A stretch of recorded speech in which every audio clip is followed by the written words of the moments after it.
Shang Tsung, he is the symbol of evil for Mortal Kombat. He's always around. I think he's been in almost every game. Excellent.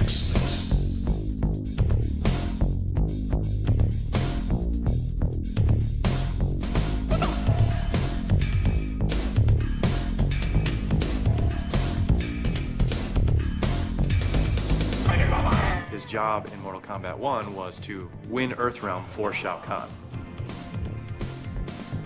Shang Tsung's stance I thought was really unusual, and it was kind of like this. Very different, very unique from all the rest of the characters in the game. Kung Lao, Johnny Cage, Mortal. Shao Kahn wanted to take over Earthrealm, and through the Mortal Kombat tournament, he was going to do it. Shang Tsung was probably one of my favorite characters in the series. He always kind of had the sinister edge, more so than some of the other characters, a bit more regal kind of feel, and that's what I tried to capitalize on in redesigning him for Deadly Alliance. In Mortal Kombat Deadly Alliance, Shang Tsung teams up with the sorcerer Quan Chi, and the both of them not only kill Liu Kang, but they kill Shao Kahn as well.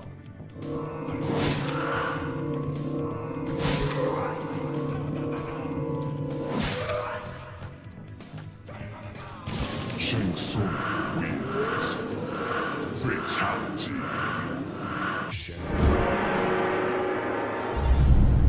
Shao Kahn was the big bad guy in Mortal Kombat. Feel the power of Shao Kahn. Well, Shao Kahn is kind of like the top of the ladder in terms of big bad guys in the Mortal Kombat series. Prepare to die. He was really the boss's boss in a sense, and he was basically the guy that everybody was ultimately trying to stop in terms of his invasion of Earth in Mortal Kombat 3. And he also had this charge move that would attack you with, and a lot of players didn't realize that all you had to do was duck underneath the charge move and then you got a free uppercut. Once they discovered that, he became a lot more manageable of a character to fight against, but until they discovered that, he seemed almost undefeatable. Shao Kahn was killed in Mortal Kombat Deadly Alliance, but nobody really ever dies in Mortal Kombat. For Deception, our goal was to really say, let's bring back the nostalgia characters, and obviously Sindel, Nightwolf, Baraka, Melina, all of those are in that category, and so we had to bring them back. Fight.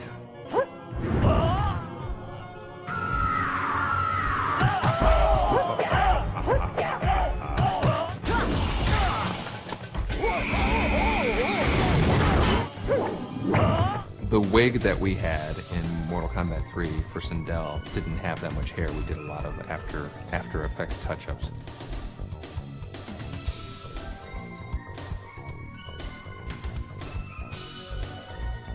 She had this ability to scream at super loud volumes, and that would stun the opponent and give you kind of a free hit.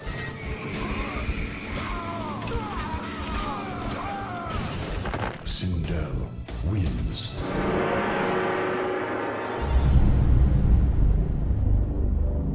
Smoke originally came from our memory limitations that we've had in doing arcade games, and just as Scorpion and Sub-Zero were using this same images and getting more mileage out of them by changing the color, when we were out of memory for Mortal Kombat 2, I always liked putting in secret characters in the game at the last minute that nobody knows about.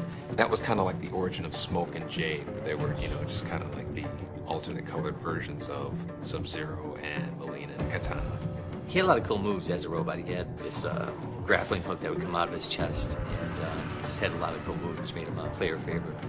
We brought Smoke back for Deception just because people have been asking about him for a while now. It was funny because a lot of fans like the ninja version, a lot of fans like the robot version, so I thought it would be a good idea to bring back both. Every one of our characters in Deception has kind of two costumes, and so for Smoke we decided we're going to have him be a normal ninja like people had seen him before in Mortal Kombat 2, and then also his Mortal Kombat 3 persona, which is kind of like the cybernetic ninja. Players can pick which one they want to play as.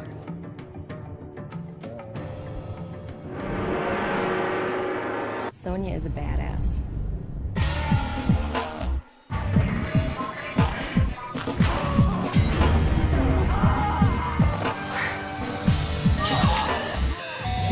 Carrie was easily one of the best people we worked with in terms of actors playing the characters. Yes, I still have the Sonya costume.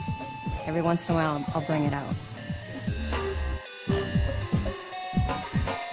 I'll absolutely see Sonya again in future Mortal Kombat games. I would love to play Sonya again.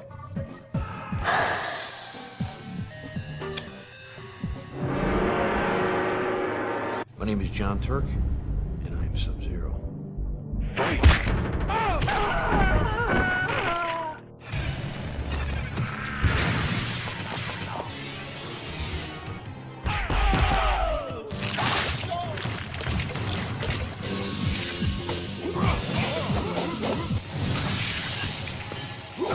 You know, the freeze move in the first Mortal Kombat really came about because I was always a big fan of kind of setting up the player for a free hit.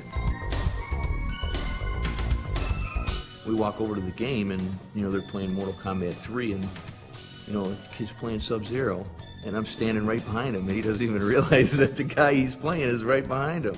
Let's get something straight. I am not a ninja. I am Lin Kuei. Scorpion was a ninja.